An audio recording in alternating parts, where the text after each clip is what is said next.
Hey guys, Joe Madden here. This is the Joe Madden Sports Show. I am joined this afternoon by Joe Fann, Digital Content and Brand Ambassador for WinBet. Joe, welcome to the show. Hey, Joe. Thanks for having me. I really appreciate it. Oh, it's a pleasure having you on, Joe. I'm excited to talk to you today. We're going to be talking all about what you have going on with WinBet and Seattle sports, as well as your story into the industry. So let's kick off with that. How'd you get started, Joe? Yeah, I wanted to get into sports and sports broadcasting ever since I was a little kid. I was the loser who was like out playing by myself in the front yard and announcing my own wiffle ball games. Dave Niehaus, RIP, legendary Mariners broadcaster, play-by-play voice of the Seattle Mariners for a long time in the Baseball Hall of Fame. An absolute legend. That's what I wanted to be. And I went to college down in Southern California at Chapman University. It was a television broadcast journalism major, and I just pivoted off of the play-by-play route to the reporting route and covered the NFL for 7 or 8 years between the Titans, the Niners, and the Seahawks, and then pivoted into the sports gambling space a little over a year ago and then moved down to Vegas and working with WinBet and doing digital content and all that. And it's been a fun space to get to know. I certainly am not the sharp and the expert that so many others are, but I try to have fun with it and be relatable and be fun. And that's what betting is. It's entertainment for all of us. And it's a different way to watch games that, maybe otherwise you wouldn't care as much about. So, I've enjoyed it. I've enjoyed it quite a bit. Absolutely. There are so many games that I would not be watching if I didn't have a bet on that. We'll get back to that. I want to jump back to what you said about you were that weird kid calling out the games. Now, were you passing the ball to yourself and making up all of I'd be tossing it up. I'd hit left-handed and right-handed. I'd practice all the swings of all the players. It was always Mariners against Yankees because those are the only two rosters I knew enough players from. And the Mariners would always win.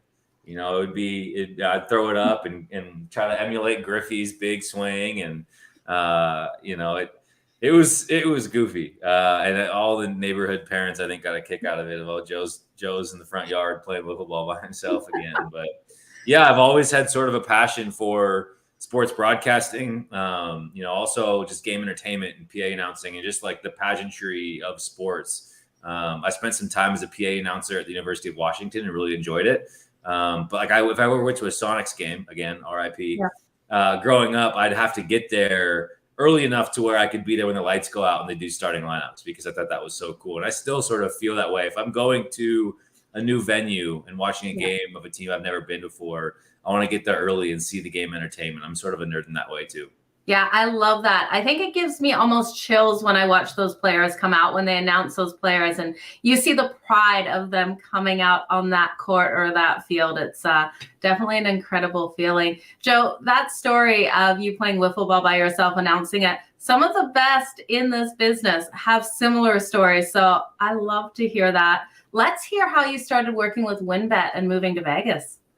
Yeah, sort of a whirlwind, to be honest with you. I was working for NBC Sports Northwest covering the Seahawks, and I signed a 2-year contract to go there. And I was in the middle of renegotiating a new contract and anticipating re-upping there. And then regional sports networks live and breathe on TV deals, local TV deals. And at NBC Sports Northwest, we only had one. We only had the Blazers. And the Blazers jumped ship from NBC Sports Northwest to Root Sports.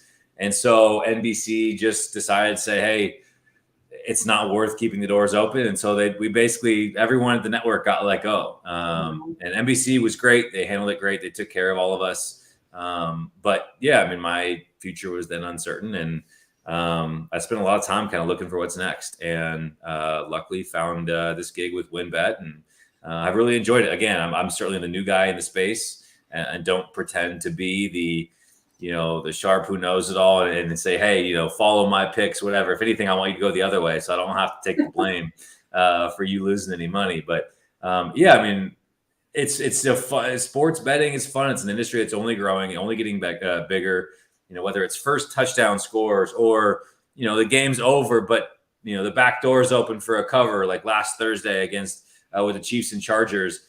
I was on Chargers +4 and they're not going to win the game, but that last touchdown was electric because they got home and covered inside the number. So, stuff like that makes watching sports a bit more fun when you have that extra wrinkle. It absolutely does, but it can go the opposite way. When you're taking that Oh favorite yeah. and you get that backdoor cover, it's painful in these games. What was your first bet you ever made? Do you remember that? Oh gosh, I don't know. Probably some parlay. I was like, I could bet $10 and win 1,000. Sign me up. Let's do it. And so it didn't work. And so Yeah. that was probably how I started.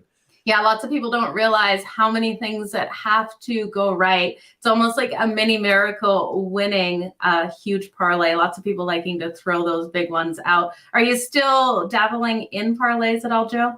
Every now and again, I like teasers during the NFL season. And parlays are fun. Again, I'm not a big better. I don't claim to be. And so sometimes, if you're betting 15 to 20 to $25 on spreads, I mean, you just have to you've got to hit at such an incredible clip to ever really win anything. So it's fun every now and again, especially on primetime games, whether it's the same game parlay or a first touchdown score, just to have a little bit of juice there. That it's entertainment money, but it'll make it a fun watch nonetheless. Absolutely. Now, I know for myself, I'm a big game watcher. If I have a bet on a game, I have to watch it. I struggle to watch any games that I don't have a bet on unless it's one of my favorite teams and I've just decided to pass on it.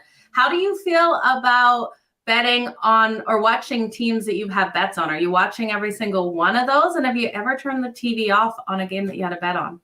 Oh, all the time, especially if it's like a baseball game. Yeah. Primetime football games, certainly no. I mean, I enjoy watching them, and if anything, I'll seek out a bet, even if I just to have some action.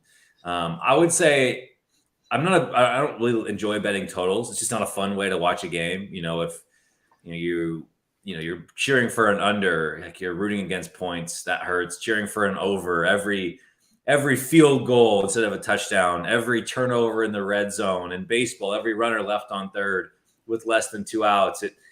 It's just a maddening way to watch a game. And so if I'm not watching the game and I know I can't watch the game, then maybe I'll throw a bet on a total. But for the most part, I stay away. I just pick sides, money lines, or player props. Okay, I have to tell you, I turned off the TV on Monday Night Football between the Vikings and the Eagles in that matchup. When Kirk Cousins threw that last interception, actually, he might have thrown more after. I don't know. I turned the TV off. I was completely done when his defense got that ball back, put him in the red zone, and he couldn't convert. One that I was riding the over in, and he couldn't even do anything more than one single touchdown in that game. What do you think of that game? Yeah, it was an ugly performance from the Vikings. I mean, Kirk Cousins, his woes on Monday Night Football are well documented and very real. And I've tweeted out it was the Vikings got inside the 30, inside the 20, and inside the 10 at different points for 3 different drives in that second half, and they didn't score a single point. So just brutal execution from them. Kirk Cousins, an absolute egg of a performance from him.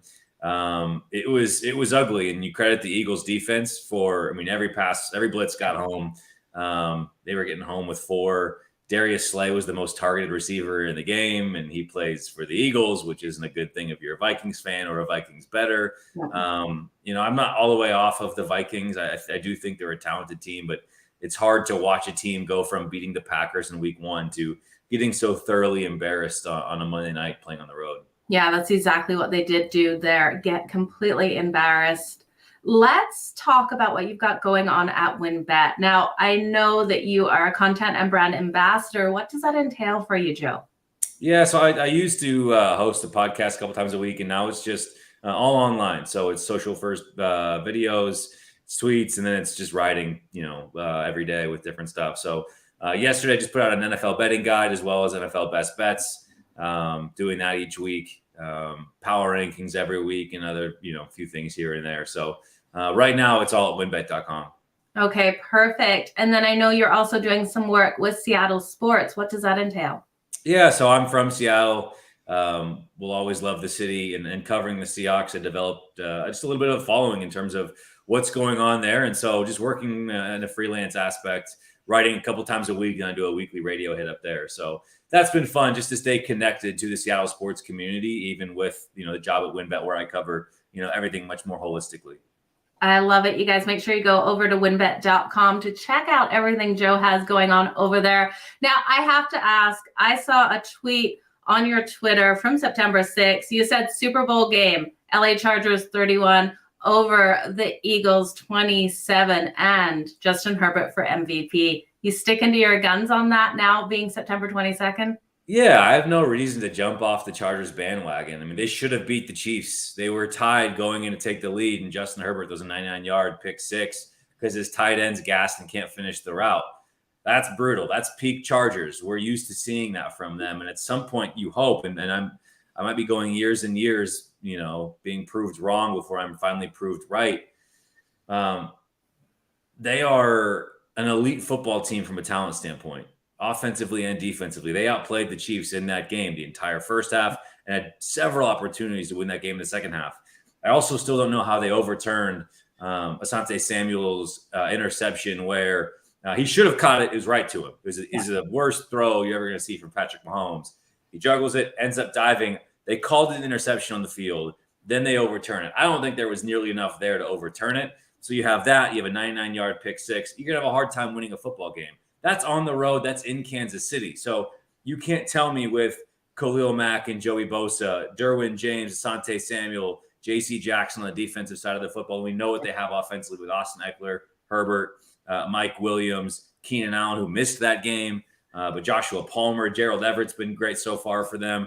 They're loaded. And so, yeah, I'm not going to jump off that bandwagon just because things didn't go their way in the second half against the Chiefs at Arrowhead. But yeah, you'd like to see them start winning those sorts of games where we're just so accustomed to seeing them tripping all over themselves in those big moments. Yeah, we have seen the Chargers year in, year out, especially around 2014, have these loaded teams. Phillip Rivers was the quarterback back then and still not be able to get it done. We seem to always shoot ourselves in the foot. I say we because I'm a Chargers fan. And I'm part of the team. Come on, Joe.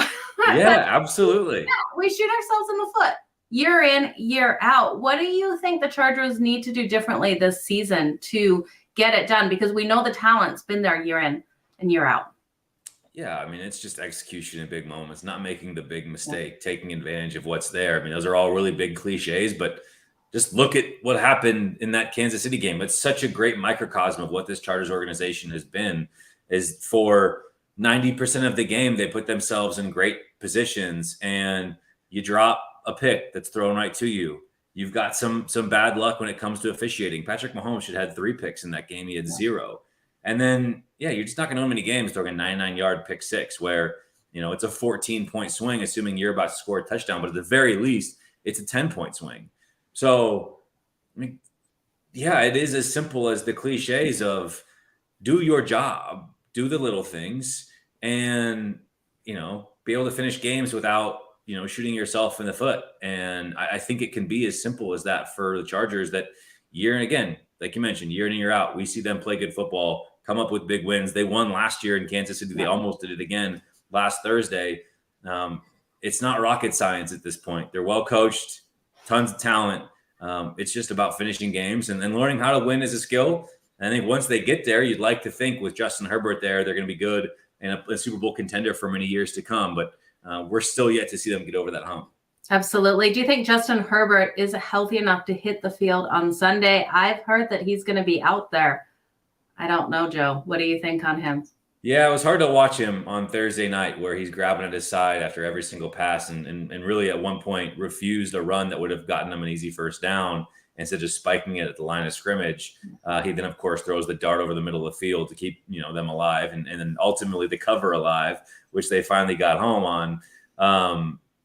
Yeah, I think he will be his own judge. I mean, I think he'll be out there. I think he's not going to be 100%, which I don't love against a Jaguars team that getting 7 points feels like a lot after embarrassing the Colts in week 2, shutting them out. Was it 24-0? Trevor Lawrence, we've already seen him embrace the Doug Peterson effect. He's 5th in ESPN's QBR metric through 2 games. The defense is certainly up and coming and has played okay through the first 2 weeks. They arguably should have beat the Commanders in week 1. I'm still bitter about that because I was on Jacksonville in that game, but 7 points is a lot. So, especially with a Justin Herbert, not 100%, but yeah, I expect him to be out there and I expect him hopefully with Keenan Allen back in the lineup to be successful and, continue on their way. I don't think you can go 1-2 and feel good about it if you're Los Angeles. Yeah, absolutely. Let's talk about tonight's Thursday night football game. You got any leans on this one? We have the Steelers taking on the Browns. Steelers coming in as the dog, but this line is moving. Last time I saw it, it was at 3.5 on a lot of books. What are you liking? Yeah, I like the Browns here. I'm just banking on that defense against Mitchell Trubisky. It's simple as that. I think the under makes sense why that has moved down to 38 points now, and primetime unders only have one loss so far on the year. So that's been a great bet. It's going to be an ugly game. This is one where if without a bet, it'd be hard to watch, or a fantasy player in action. Offensive production is going to be at a premium. Quarterback play is not going to be stellar between Jacoby Brissett and Mitchell Trubisky, at some point you've got to think that the plug gets pulled on him and they put Kenny Pickett in. Yeah. So to me, bet on the Browns defense against that Steelers offense, and you're betting on the Browns running game as well with Nick Chubb and Kareem Hunt. So it will be ugly. It will be sweaty no matter which side you pick. Yeah. It will likely come down to which defense scores or at least sets up a short field.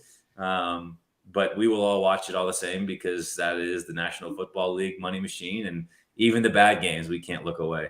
Yeah, absolutely. It's going to be quite the interesting game. Just one more question on the Steelers. What are your thoughts on Kenny Pickett? Do you think he could be the next Big Ben for them once he gets a chance? Man, expecting him to be a Hall of Famer is a big ask. I liked what I saw in the preseason. Yeah. He looked comfortable. He looked like he belonged. He was decisive. And he was productive, and he had some of those moments taken to the regular season where, it's not a true NFL game, but you're at least on an NFL field in an NFL stadium against NFL hopefuls, albeit second, third stringers or guys who were ultimately cut in the weeks after those games. But I just don't know how much longer you can stick with Mitchell Trubisky because you just know he's so limited, and there isn't the upside that you hope to tap into. Whereas with Kenny Pickett, there is real upside to where he could be your next franchise quarterback. Heck, that's why they took him in the first round as the only quarterback taken in the first round. But I don't know if I'm ready to say he could be the next Big Ben, but certainly gives you a better chance to win than Mitchell Trubisky, who for me has been a below replacement level quarterback. Yeah, there's a couple quarterbacks in the league right now that I would group into that same area, Ryan Tannehill being one of them. But Joe, I'm not going to keep you any longer. You guys make sure you go give Joe a follow and WinBet. Joe, can you let everyone know where they can follow you? Yeah, Twitter at Joe_Fann, then winbet.com and seattlesports.com is where all my work is. Okay, Joe, thank you so much. Enjoy tonight's Thursday night football game and keep crushing it over there with WinBet. Awesome. Thanks so much. Appreciate it. Thank you.